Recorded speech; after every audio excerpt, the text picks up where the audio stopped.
ঘড়িতে তখন সময় রাত 12টা। সারা রাত ধরে প্যাকিংয়ের কাজ সম্পন্ন করতে থাকলাম আর অপেক্ষার প্রহর গুনতে থাকলাম কখন যে ভোর হবে। ভোর হলেই আমরা আমাদের মূল গন্তব্যস্থানে পৌঁছাবো। ভোর হওয়ার পর আমরা রওনা দিলাম হাটহাজারী এবং রামগড়ের উদ্দেশ্যে।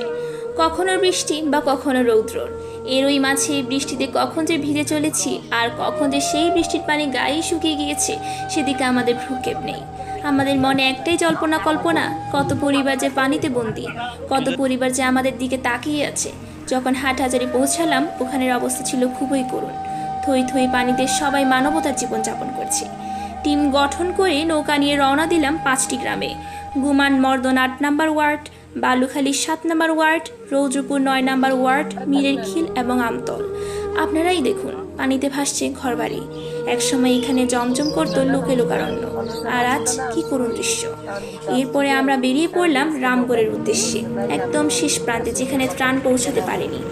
আমরা পৌঁছে গেলাম ঠিক সেখানে, রামগড় আশ্রয় কেন্দ্রে, এবং ফটিকছড়িতে ত্রাণ পৌঁছে দিয়েছি। আমরা মৈত্রী টিভি এবং বৌদ্ধ অগ্রগামী স্বেচ্ছাসেবী সংগঠনের উদ্যোগে প্রথম ধাপে 7টি গ্রামে ত্রাণ পৌঁছাতে সক্ষম হয়েছি। আমরা ঠিক করেছি দ্বিতীয় ধাপে নোয়াখালীতে ত্রাণ পৌঁছে দিব। প্রথম ধাপে আপনারা যেভাবে সহযোগিতা করেছেন, আমরা আশা রাখছি দ্বিতীয় ধাপের জন্য আপনারা আমাদের সহযোগিতার হাত বাড়িয়ে দিবেন। নোয়াখালী এখনও পানিতে ভাসছে।